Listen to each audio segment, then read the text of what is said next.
Chapter 33. How the enemy diverts a man from righteous deeds and spoils them. The wiles of the enemy indicated above disorganize the whole righteous life of a man.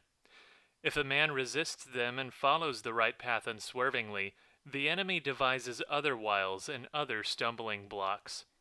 In this case, he does not work against the man's life as a whole, but acts sporadically against every particular undertaking a good Christian sets out to do in accordance with God's will.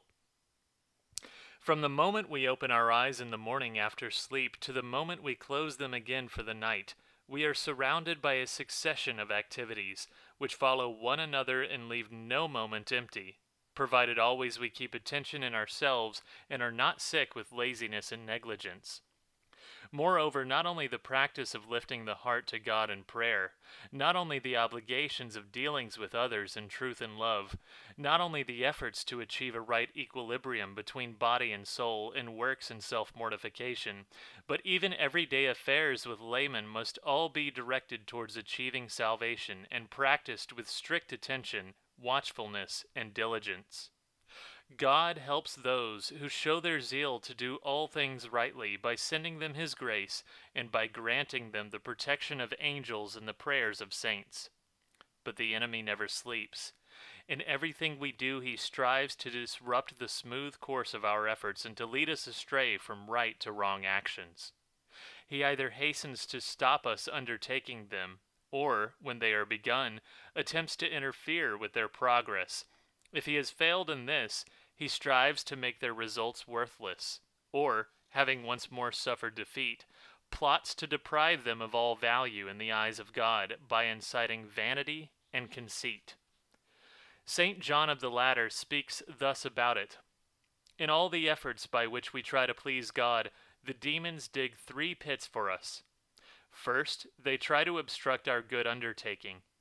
Second, if they have suffered defeat in this first attempt, they try to make our work not according to God. When these thieves are unsuccessful in this scheme too, then they steal noiselessly to the soul and flatter us by suggesting that we please God in everything we do. The first temptation is opposed by fervent zeal and memory of death. The second by obedience and belittling oneself. The third by always reproaching oneself. It was too painful for me until I went into the sanctuary of God.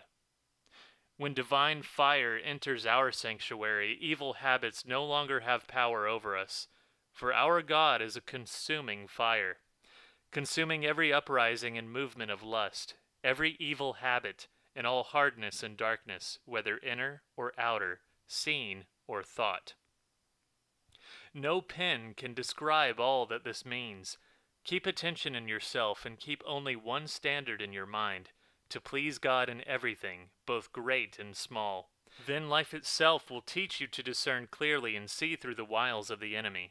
However, I shall give you 2 or 3 examples of the confusion which the enemy brings to our soul to spoil our work, if this must last a certain time. For example, if a sick man is disposed to bear his illness with a good heart and does so, the enemy, knowing that he will thus become well grounded in the virtue of patience, attempts to disrupt this good disposition. For this purpose he begins to remind him of the many good deeds he could have performed had this position been different, and tries to convince him that, had he been in good health, he would have achieved much in the service of God, bringing much profit to himself and others. He would have been able to go to church, to talk to people, to read and to write for the instruction of his brethren, and so on. If he notices that such thoughts are accepted, the enemy introduces them into the man's mind more and more often, multiplies and embellishes them, makes them enter the feelings, and incites desires and impulses to such actions by depicting how successful these or other works would have been, and by evoking regret that the man is tied hand and foot by his illness. Little by little, after frequent repetition of such thoughts and inner movements in the soul, regret is gradually transformed into discontent and vexation. Thus the former good-hearted patience is upset, and instead of a medicine sent by God in a field of practicing the virtue of patience, the illness presents itself as something hostile to the work of salvation. Thus, the desire to be free of it becomes ungovernable, though still with a view of freedom to perform good deeds and to please God in every way. Having led a man thus far, the enemy robs his heart and mind of the good purpose for which he desires to get well, and leaves only the desire of health for the sake of health, forcing him to look irritably at his illness, not as an obstacle to good, but as an evil in itself. As a result, impatience, not tempered by good thoughts, takes the upper hand and passes to complainings, thus depriving the sick man of the peace he enjoyed through good-hearted patience.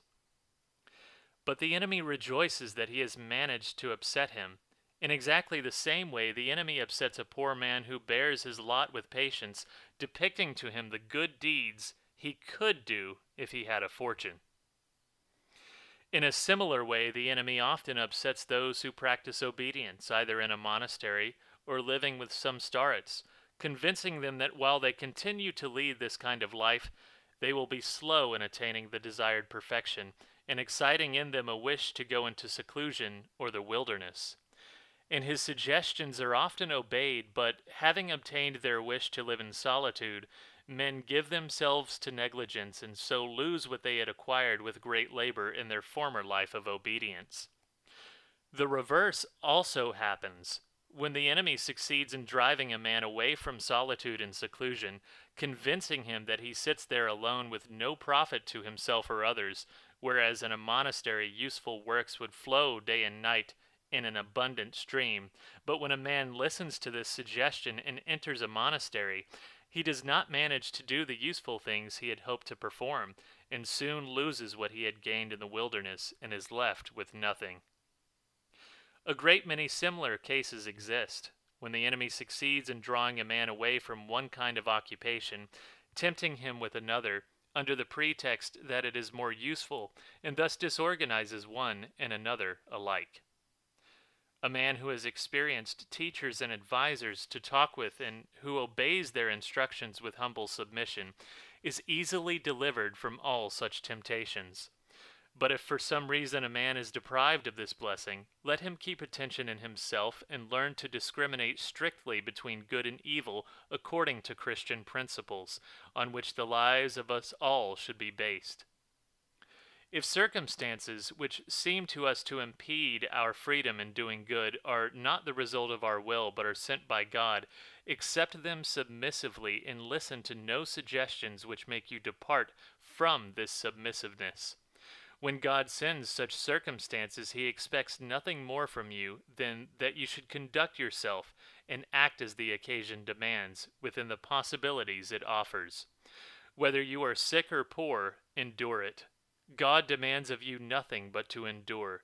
Enduring with a good heart, you will be constantly occupied in good. If you endure with a good heart, then whenever God may look at you, he will find you either acting or existing rightly. Whereas if a man enjoys good health, his good actions are intermittent. So if you wish for a change in your position, you wish to exchange better for worse. But if you should find yourself in a position which seems to restrict the scope of good deeds possible for you, and this position is the result of your own will, then, since you have probably chosen it for some purpose, keep to this purpose. Do not let your thoughts wander off to various other possibilities, but direct your whole attention to what you have to do in your position and keep it held there, thus calmly performing the actions connected with it, fully convinced that if you dedicate them all to God instead of to self-indulgence, the time spent on them will not be wasted and they will be accepted by God as the fullest offering. And remain at peace.